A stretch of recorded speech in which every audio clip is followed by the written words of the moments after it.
श्रोतेहो नमस्कार. PCET's infinity 90.4 FMच्या YouTube चॅनलवर सुरू असलेल्या या मालिकेच्या आजच्या भागात तुम्हा सगळ्यांचं मनापासून स्वागत.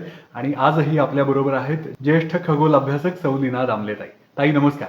नमस्कार. आपण अनेक नक्षत्र पाहिली, तारका समूह पाहिले, दिशांप्रमाणे त्यांचे सगळे जे नकाशे आहेत त्याप्रमाणे आपण सगळे एक एक सविस्तर समजून घेतलं. अनेक राशी पाहिल्या आणि त्याभोवती गुंफलेल्या आपण गोष्टी सुद्धा खूप रंजक अशा तुम्ही आम्हाला सांगितल्या. तर आज आपण ताऱ्यांबद्दल जाणून घेणार आहोत, बरोबर?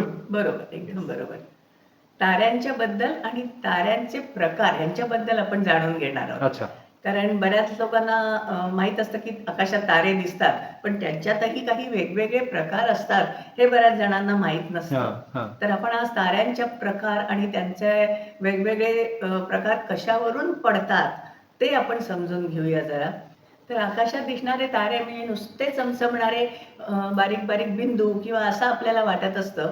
पण जर तुम्ही नीट बघितलं तर त्याच्यामध्ये सुद्धा तुम्हाला काही रंग दिसू शकतात. काही उघड उघड लालसर तारे दिसू शकतात. काही थोडेसे मोतिया रंगाचे, काही अगदी स्वच्छ पांढरे, काही निळे, निळसर पांढरे म्हणजे असे तारे दिसू शकतात. ते एकदम तेजस्वी असतात. तर ह्या रंगांच्या बाबतीमध्ये असं सांगता येईल की रंगांवरनं त्यांची उष्णता, त्यांच्या पृष्ठभागावर किती तापमान आहे ते आपल्याला कळू शकतं. रादर त्यांच्या तापमानावरून त्यांचा रंग काय हे ठरतं. आता आपण साधंसं उदाहरण घेऊया की आपण पृथ्वीवर म्हणतो रेड हॉट. म्हणजे रेड हॉट म्हटलं की आपल्याला वाटतं की खूप गरम, पण वास्तविक ते तसं नसतं. तुम्ही आता एखादे उदाहरण बघा, एखादी लोखंडाची काबली जर तुम्ही गरम करायला ठेवली तर ती गरम होताना एकदम लाल भडक होते अशी, पण तेव्हा ती पूर्ण तापलेली नसते.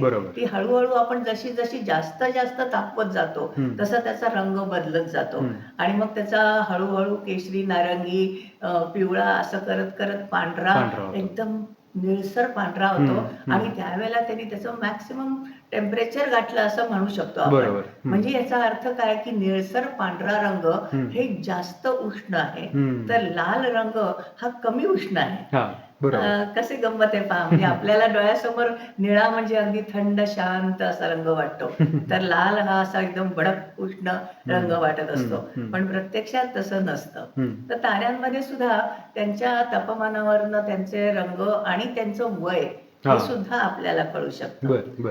तर एक हर्ट्झस्प्रंग रसेल डायग्राम म्हणून आहे. तर हर्ट्झस्प्रंग रसेल डायग्राम म्हणजे काय, तर त्याच्या त्या ताऱ्यांची तेजस्विता आणि त्यांचं तापमान ह्या दोन्ही परिमाणांचं जे एक हे मांडलं जातं, म्हणजे एक ग्राफ काढला जातो. त्याला HR डायग्राम किंवा हर्ट्झस्प्रंग रसेल डायग्राम म्हणतात. या दोन शास्त्रज्ञांची नावं आहेत, हर्ट्झस्प्रंग आणि रसेल. तर ह्या HR डायग्रामवर व्हर्टिकल ऍक्सिसवर तेजस्विता ताऱ्यांची आणि हॉरिझॉन्टल ऍक्सिसवर त्या ताऱ्याचं तापमान, अशा तऱ्हेने तो ग्राफ काढला जातो. तर त्याच्या वरच्या डावीकडनं खालच्या उजवीकडे असा एक पट्टा तयार होतो त्या सगळ्याच ताऱ्यांची हे मांडली त्याच्यामध्ये. तर ह्याला मेन सिक्वेन्स तारे म्हणतात. म्हणजे ह्या मेन सिक्वेन्स मधले तारे हे त्यांच्या आयुष्याच्या मध्य भागातले तारे आहेत असं म्हणायला हरकत नाही. मुख्यतः त्यांचा सगळा आयुष्यक्रम या मेन सिक्वेन्स मध्ये जातो. आणि मग वरच्या बाजूला रेड जायंट्स, खालच्या बाजूला व्हाईट ड्वार्फ्स, असे वेगवेगळ्या ताऱ्यांनी ते प्लॉट केले जातात. तर ह्याच्यामध्ये स्पेक्ट्रल टाईप म्हणून पण एक हे असतो. तर O टाईप तारा म्हणजे सगळ्यात उष्ण तारा, जो निळसर असतो. मग O नंतर B, A, F हा जो क्रम आहे तो क्रम लक्षात ठेवायला तसं खरं तर थोडासा अवघड आहे. ते चढत्या उतरत्या तापमानानुसार तो क्रम त्यांनी दिलेला आहे. O, B, A, F, G, K आणि M. आता हे काही ओळीनी ABCD नाहीये, हे लक्षात ठेवायला खूप अवघड जातं. आम्हाला कॉलेजमध्ये सरांनी एकदा या क्रमाची मजा सांगितली होती आणि तो लक्षात ठेवायला कसा ठेवायचा, तर त्याचा लॉंग फॉर्म त्यांनी खूप वेगळ्या तऱ्हेने केला होता. O, B, A, fine girl, kiss me. आता मला सांगा, कॉलेजमधले मुलं मुली हे विसरणं शक्य आहे का? त्यामुळे हा स्पेक्ट्रल क्लासेस इतके पक्के लक्षात राहिलेले आहेत की त्याप्रमाणे O पासून M पर्यंत, म्हणजे उष्ण ताऱ्यापासून अगदी लाल थंड ताऱ्या, थंड म्हणजे तुलनेने थंड ताऱ्यापर्यंत हं. हा सगळा क्रम आपल्याला लक्षात राहतो. बरोबर. ह्याच्यामध्ये एक प्रश्न विचारायचा असा होता, हां. की तुम्ही तापमान आणि तेजस्विता या 2 प्रकारचा ग्राफ कसा काढायचा आणि ते लक्षात कसं ठेवायचं सांगितलं. त्या ताऱ्यांचं रंग आणि तेजस्विता ही त्या कुठल्या वायूपासून तो तारा बनला आहे ह्याच्यावरती सुद्धा ठरते का? वायूमुळे फरक पडू शकतो, पण आपल्याला बघताना, पृथ्वीवरून बघताना त्या ताऱ्यांमधला रंग असा आपल्याला फरक दिसणार नाही. बरं. पण आपण जर त्याचा वर्णपट घेतला म्हणजे स्पेक्ट्रम घेतला, हं. तर त्या स्पेक्ट्रममध्ये कुठले वायू आहेत हे त्यातल्या ॲब्सॉर्प्शन किंवा एमिशन बँड्स असे आपण तुम्ही जर सूर्याचा वर्णपट बघितला असेल, तर त्याच्यात काळ्या लाईन्स किंवा तेजस्वी लाईन्स अशा दिसतात. ते ॲब्सॉर्प्शन आणि एमिशन बँड्स असतात. त्याच्यावरनं आपल्याला कुठले एलिमेंट्स तिथे आहेत त्या ताऱ्यामध्ये ते डेफिनेटली समजू शकतात. बरं. तर अच्छा. पण रंगामध्ये त्यांनी फरक नाही पडणार. अच्छा. हां.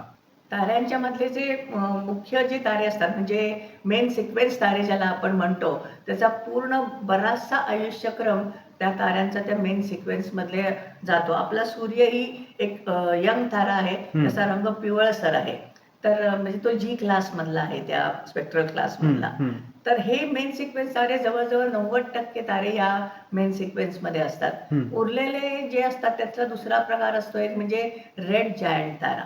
तर रेड जायंट म्हणजे आपल्याला डोळ्यांनी बरेचसे तारे लाल दिसू शकतात. उदाहरणार्थ रोहिणी म्हणजे अल्डेबरान किंवा ज्येष्ठा म्हणजे अँटारस.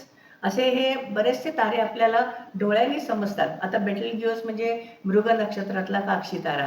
हा असं म्हणतात की कुठल्याही क्षणी आता तो फुटू शकतो. बरं. कारण तो आता अशा स्टेजला आलेला आहे.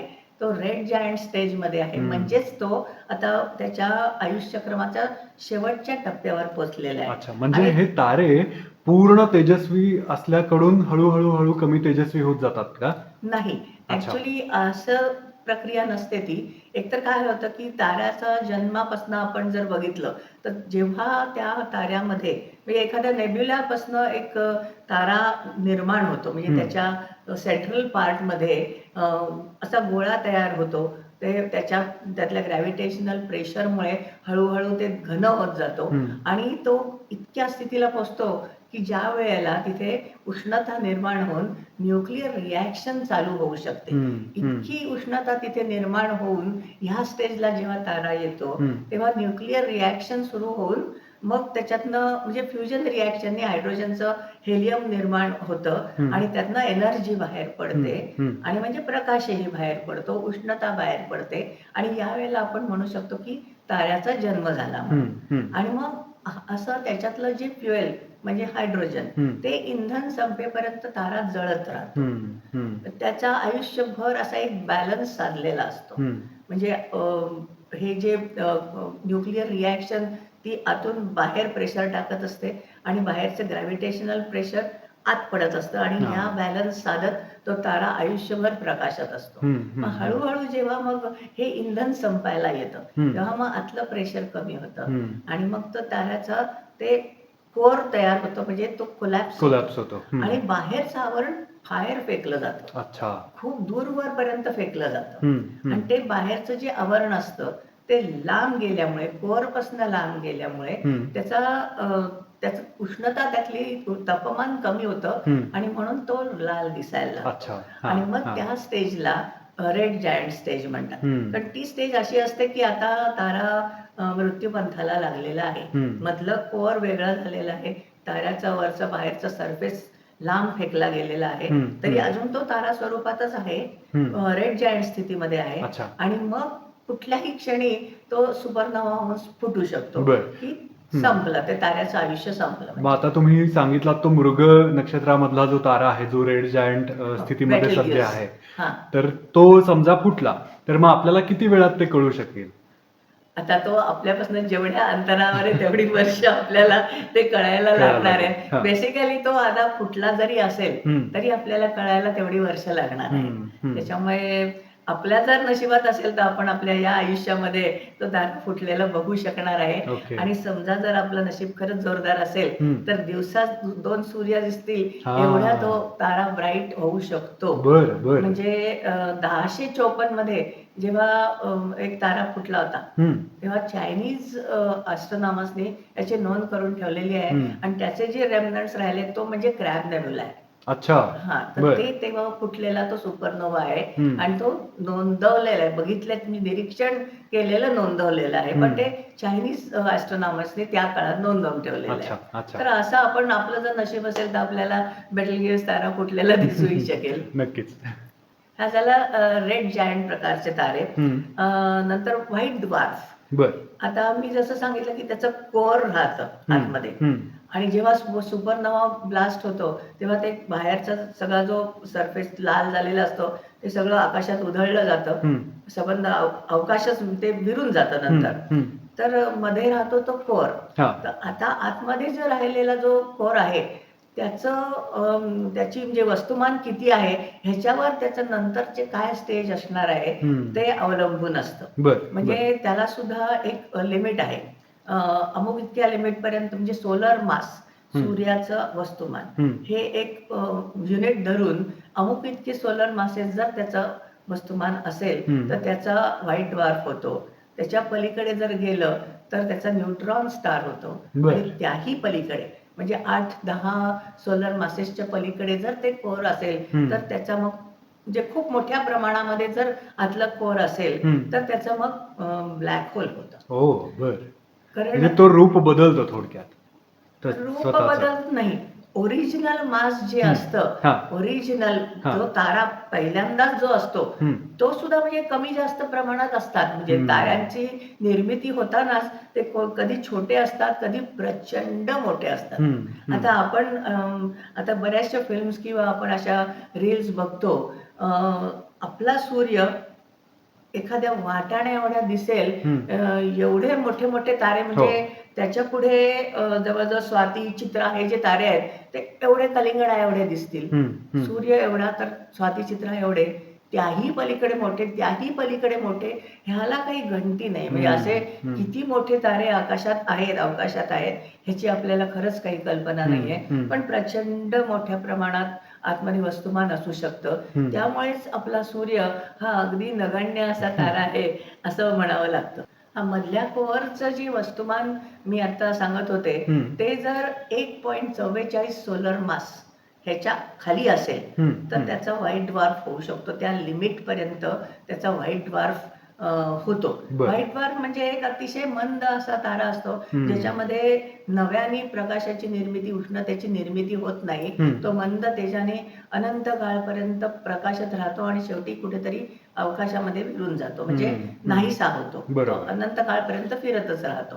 पण हे जे 1.44 सोलर मास ही जी लिमिट शोधून काढली आहे ती आपले भारतीय शास्त्रज्ञ चंद्रशेखर यांनी शोधून काढलेली आहे. आणि त्यांनी एकेकाळी असं प्रेडिक्ट केलेलं होतं की अमुक इतक्या सोलर मासेसच्या पलीकडे जर मधला कोर असेल तर त्याचा ब्लॅक होल तयार होऊ शकतो. हे प्रेडिक्शन त्यांनी खूप आधीपासून केलेलं होतं. त्यावेळेला अगदी फेमस असे ब्रिटिश शास्त्रज्ञ एडिंग्टन म्हणून होते, त्यांनी सुद्धा त्यांची खिल्ली उडवली होती खरं सांगायचं. पण शेवटी ते म्हणाले ते खरं ठरलं आणि ब्लॅक होल हा शब्द जो पहिल्यांदा टिंगल केल्यासारखा म्हणून वापरला गेला होता तो आता रूढ झालेला आहे. त्याला कृष्णविवर आपण मराठीत म्हणतो, ब्लॅक होल त्याला इंग्लिशमध्ये म्हणतात. आणि ब्लॅक होल का तर त्यातनं लाईट सुद्धा बाहेर पडू शकत नाही. एवढं त्याचं ग्रॅव्हिटेशनल अट्रॅक्शन जास्त असतं म्हणून आपण त्याला ब्लॅक होल म्हणतो. म्हणजे तेव्हापासून तो प्रचलित झाला किंवा व्हायला लागला असं आपण म्हणूया की पहिल्यांदा चंद्रशेखर यांनीच तो वापरला असं काही आहे? त्यांनी नाही वापरला, कोणीतरी दुसऱ्याने टिंगल करायला किंवा चेष्टा करण्यासाठी म्हणून तो शब्द वापरला असं माझ्या वाचनात आलेलं आहे. पण एनी हाऊ ते म्हणजे ब्लॅक होल असतात असू शकतात हे सिद्ध झालं. बरोबर. तर अशा तऱ्हेने न्यूट्रॉन स्टार म्हणजे व्हाईट ड्वार्फ, न्यूट्रॉन स्टार आणि ब्लॅक होल अशा स्टेलर कॉर्प्सेस म्हणता येते आपल्याला. त्या 3 स्टेजेस आहेत. According to their original mass of the star. म्हणजे पहिल्यांदा जो तारा असतो त्याचं जे स्वतःचं वस्तुमान असतं त्याच्यावरून हे ठरतं आणि सुपरनोवा ब्लास्ट नंतर जे कोअरमध्ये शिल्लक राहतं त्यावरून पुढे त्याचं भविष्य ठरतं की तो व्हाईट ड्वार्फ होणार आहे, न्यूट्रॉन स्टार होणार आहे का अजून ब्लॅक होल होणार आहे. तर हे झाले वेगवेगळ्या ताऱ्यांचे प्रकार त्यांच्या मृत्यूनंतरचे. तर व्हाईट ड्वार्फ आता न्यूट्रॉन स्टार, त्याच्यामधला दुसरा पार्ट जो आहे तो न्यूट्रॉन स्टार आहे. न्यूट्रॉन स्टार म्हणजे काय होतं की त्या ग्रॅव्हिटेशनल कोलॅप्समुळे म्हणजे आतलं प्रेशर संपतं, ग्रॅव्हिटेशनल कोलॅप्समुळे इतकं प्रेशर पडतं की ते ॲटम्स फुटतात, त्यातले इलेक्ट्रॉन्स प्रोटॉन्स एकत्र होऊन न्यूट्रॉन्स तयार होतात आणि सगळा तो तारा पूर्ण न्यूट्रॉन्सचा बनतो. आणि मग तो इतका डेन्स असतो की समजा जर त्याच्यावरचं एखादं चमचाभर material, spoonful of neutron star mass आपण जर पृथ्वीवर आणू शकलो तर त्याचं वजन टनावारी भरेल. इतकं प्रचंड ते घनता त्याच्यामध्ये असते आणि त्याही पलीकडे जेव्हा घनता वाढते तेव्हा मग ब्लॅक होल निर्माण होतो. तर हे न्यूट्रॉन स्टार झाला. तर न्यूट्रॉन स्टारचाच पुढचा प्रकार म्हणजे अतिशय वेगाने फिरणारा असा जो न्यूट्रॉन स्टार असतो त्याला पल्सर्स म्हणतात. पल्सर्स.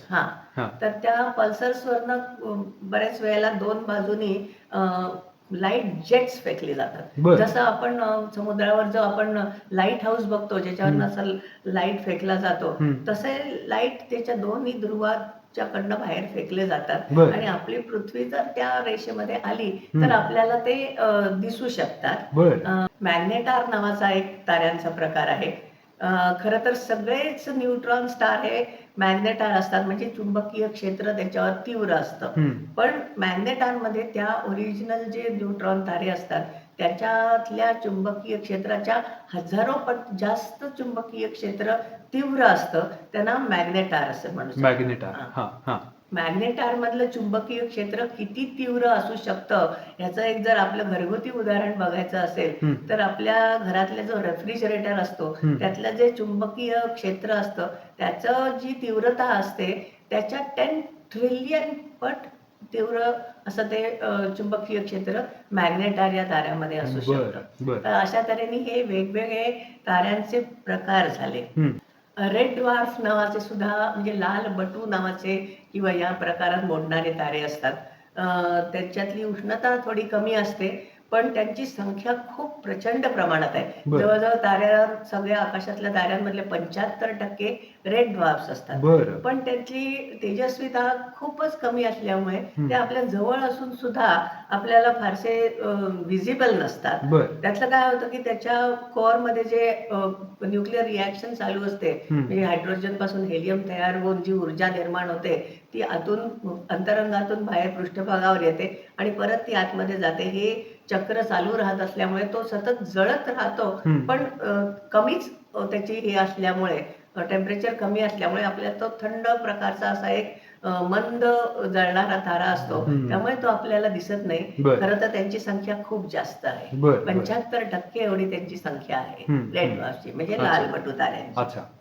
झालंच तर अजून ब्राऊन ड्वार्फ नावाचे पण ताऱ्यांचा प्रकार आहे. ब्राऊन ड्वार्फ म्हणजे ऍक्च्युली जेव्हा ताऱ्यांची निर्मिती सुरू होते आणि अशा स्थितीला जेव्हा तो तारा किंवा होऊ घातलेला तारा येतो की त्याच्यातनं न्यूक्लिअर रिॲक्शन चालू व्हायला पाहिजे त्याच्या अलीकडच्या स्थिती म्हणजे त्याला तेवढं वस्तुमान कमी पडतं आणि तेवढी उष्णता निर्माणच होत नाही.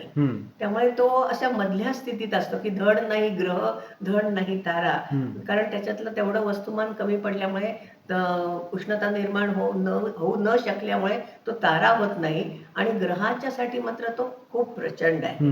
म्हणून त्याला ब्राऊन ड्वार्फ, ज्याला ब्राऊन ड्वार्फ असं म्हणतातच पण तो तयार होऊ न शकलेला असा जो तारा त्याला ब्राऊन ड्वार्फ म्हणतात. आपला सूर्यमालेतला गुरु हा सुद्धा छोट्या प्रमाणामध्ये ब्राऊन ड्वार्फ आहे असं म्हणता येईल कारण त्या मानाने त्याची व्याप्ती खूप आहे पण वस्तुमान कमी आहे. लहानपणापासून आपण ऐकत आलेलो आहोत की चमचमणारे ते तारे आणि जे शांत स्थिर वाटतात ते ग्रह, पण प्रत्यक्षात ऍक्च्युली वातावरणाच्या थरामुळे तो जो प्रकाश ताऱ्यांपासून आपल्यापर्यंत येतो तो असा हलतो त्याच्यामुळे खरं तर ते जास्त चमकतात. बरोबर. पण काही तारे खरंच डोळे मिचकावतात. म्हणजे वेगवेगळ्या तऱ्हेने ते डोळे मिचकावतात असं आपण म्हणायला पाहिजे. अ, तर त्यांना रूप विकारी तारे म्हणतात किंवा व्हेरिएबल स्टार्स. अच्छा. तर त्यांची तेजस्विता खरंच काही काळापुरती कमी होते आणि नंतर परत पहिल्यासारखी होते. बरं. तर ह्या रूपविकारी म्हणजे व्हेरिएबल स्टार्समध्ये सुद्धा 2 प्रकार आहेत. हं, हं. एक एक्स्ट्रिन्सिक व्हेरिएबल तारे आणि एक इंट्रिन्सिक व्हेरिएबल तारे. तर एक्स्ट्रिन्सिक व्हेरिएबल तारे ह्याच्यामध्ये अ, बहुतेक करून असे द्वैती तारे जे असतात. अ, एक सांगायला पाहिजे की आपल्या अवकाशामध्ये द्वैती ताऱ्यांची संख्या जास्त आहे. बरं. त्यामुळे हां. आपला सूर्य हा जो सिंगल आहे, हं. हे एक सणसणीत त्याला अपवाद आहे खरं सांगायचं तर.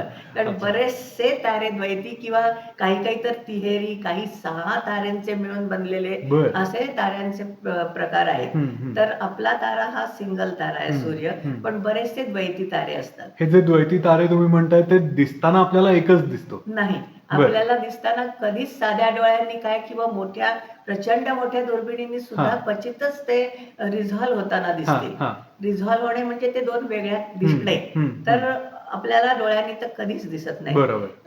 आपला जो फेमस व्याधाचा जो तारा आहे सिरियस, हं. तो द्वैती आहे. हां. त्याची एक छोटी कंपॅनियन स्टार आहे, तो व्हाईट ड्वार्फ तारा आहे. बरं. तर तो द्वैती आहे. असे असंख्य द्वैती आहेत, हं. पण आपल्याला डोळ्यांनी ते दिसताना एकच अजिबात दिसतो. रिझॉल्व्ह होत नाहीत. हं. कधीच ते द्वैती आहे हे आपल्याला समजत नाही. हं. बऱ्याच जणांना वाटतं वसिष्ठ, अरुंधती हे द्वैती तारे आहेत. पण बरं. तसं नाही, त्यांच्यामध्ये भरपूर अंतर अंतर आहे. आहे. हां. तर ते द्वैती तारे नाहीयेत. हं, हं. तर असे हे जे द्वैती तारे असतात, ते बरेच वेळेला एकमेकांच्या भोवती फिरताना हं. एकमेकांच्या समोर येतात. तर त्याच्यामुळे ते एखादा तारा दुसऱ्या ताऱ्यासमोर आला, की त्याची तेजस्विता कमी होते. हं, तर हं. झाकला जातो. बरोबर. तर ह्याला इक्लिप्सिंग बायनरी म्हणतात. हं, हं. द्वैती म्हणजे बायनरी तारा. हं, हं. इक्लिप्सिंग म्हणजे ग्रहण करणारा, बरोबर. ग्रहण लावणारा हां, असा हां. तो तारा. त्याच्यामुळे त्याचं तेजस्विता कमी होते अच्छा. आणि मग ते थोड्या वेळाने तो सरकला, की परत दिसायला लागतो. बरं. जसं म्हणजे अगदी एक्झॅक्टली दोन्ही ताऱ्यांची हां. तेजस्विता कमी जास्त असू शकते. असू शकते. हो. हां, त्यामुळे. येस. हो. हं, हं. कारण तो ग्रह नाहीये. हां. कारण ग्रह असता तर कंप्लीट हे झालं असतं, पण ते कमी जास्त होते. हं, हे खरं आहे हं, अगदी. हं. आणि त्याला ठराविक कालावधी असतो. हां. तर अल्गोल म्हणजे पर्सियस जो आपण तारका समूह बघितला त्यातला अल्गोल हा खास प्रकारचा एक व्हेरिएबल तारा आहे. हं. त्यामुळे तशा प्रकारच्या ताऱ्यांना अल्गोल व्हेरिएबल्स असं नाव दिलं गेलेलं आहे. बरं, बरं. अशाच तऱ्हेने बऱ्याचशा वेगवेगळ्या प्रकारचे जे तारे सापडलेले आहेत व्हेरिएबल स्टार्स, ते ज्या तारका समूहात सापडले पहिल्यांदा, हं. त्याच्यावरून त्यांना ते तारका समूहाचं नाव दिलं गेलंय. हं. जसं हे अल्गोल प्रकारचा तारा आहे, तर ह्या सेफियस म्हणून एका तारका समूहामध्ये जो कंप पावणारा तारा जो बरं. सापडलाय, हां, तो हां. प्रत्यक्षात स्वतः कंप पावतो. बरं. तर त्याला सेफाईड प्रकारचे व्हेरिएबल्स म्हणतात. म्हणजे हलतो. हां, म्हणजे चक्क. त्याची जी हे पृष्ठभाग असतो, हां. तो चक्क आकुंचन प्रसरण होतो. हो. आणि बरं. आकुंचन पावला की तेजस्वी होतो, हं. प्रसरण पावला की कमी होतो हां, तेजस्विता. हां. ॲक्चुअली प्रत्यक्षात त्याची ते आकुंचन प्रसरण होत असतं. हं. त्याच्यामुळे त्याला ते सेफाईड प्रकारचे व्हेरिएबल स्टार्स म्हणतात. बरं. आता जो आपण प्रकार बघितला सेफाईड व्हेरिएबल्स, तो इंट्रिन्सिक प्रकारामध्ये मोडतो. हं. तर इंट्रिन्सिक प्रकारामध्ये मोडणारा अजून एक प्रकार आहे, तो म्हणजे काही ताऱ्यांमध्ये अचानक स्फोट होतो. बरं. तर हेही काही प्रकारचे द्वैती तारे असतात, ज्याच्यामध्ये कंपॅनियन स्टार एक व्हाईट ड्वार्फ असतो आणि दुसरा त्याचा मोठा राक्षसी तारा असू शकतो. त्याच्यामध्ये जर स्फोट झाला किंवा काही होत असेल, तर हं. त्या व्हाईट ड्वार्फमधनं मटेरियल त्याच्या आतमध्ये खेचलं जातं. अच्छा. त्या व्हाईट ड्वार्फ ताऱ्यामधनं हं, आणि हं. त्याची तेजस्विता इतकी प्रचंड वाढते, की काही वेळेला जवळ-जवळ 4000 पट जास्त तेजस्वी तो ओरिजिनल तारा दिसू शकतो हं, आणि मग हं. काही काळानंतर ती तेजस्विता कमी होते. बरं. तर हाही एक प्रकार इंट्रिन्सिक व्हेरिएबल्समध्ये मोडू शकतो. हं, हं, हं. तर दुसरा आर-आर लायरे प्रकारचा एक व्हेरिएबल तारा आहे. लायरा म्हणजे एक आपण बघितलं होतं, की अभिजित ताऱ्याच्या जवळ एक छोटासा पॅरलेलोग्राम आपण बघितला होता. हं, हं, हं. तर त्याला लायरा असं तारकासमूहाचं त्या नाव आहे. तर त्याच्यात सापडलेला म्हणून तो तारा आर-आर लायरे प्रकारचा तारा. बरं. तर त्याला एक विशिष्ट अशी एक कालमर्यादा आहे. हं. तर या आर-आर लायरे प्रकारच्या ताऱ्यांमध्ये 13.6 तासांचं एक विशिष्ट आवर्तन असतं, त्याच्यामध्ये त्याचा तो बदलाचं ते आवर्तन पूर्ण होतं. बर. म्हणून तो त्या प्रकारात मोडणारे ते आर प्रकारचे लायरा असे तारे आहेत. म्हणजे अशा प्रकारचे तारे बहुतेक करून ग्लोब्युलर क्लस्टर्समध्ये मिळू शकतात आणि त्यामुळे त्यांना क्लस्टर व्हेरिएबल्स असं सुद्धा म्हणतात. आणि त्याच्यात असल्यामुळे त्यातल्या त्या ताऱ्यांमुळे आपल्याला त्यांचं आपल्यापासूनचं अंतर पण आपल्याला समजू शकतं, कारण ती ठराविक मर्यादेमध्ये ते त्यांची तेजस्वितेमध्ये ते आवर्तन पूर्ण होतं. तेजस्विता बदलाचं आवर्तन. त्यामुळे आपल्याला त्यातलं आपलं ते अंतर मोजू शकतो. हे मेनली व्हेरिएबल क्लस्टर्स असतात, म्हणजे ग्लोब्युलर क्लस्टरमध्ये असलेले व्हेरिएबल तारे. अच्छा, अच्छा. आणि आता आपण रूपविकारी ताऱ्याबद्दल बोलतो आहोत, तर मग त्याची तेजस्विता कमी जास्त होते म्हणूनच त्याला रूपविकारी म्हणतात? म्हणूनच रूपविकारी म्हणतात. रूप म्हणजे थोडंसं त्याच्या रूपामध्ये बदल बदल होतो. होतो. व्हेरिएबल म्हणजे त्याच्यात चेंजेस होतात काहीतरी. तेजस्वितेमध्ये बदल होतात, एवढंच फक्त फरक आहे.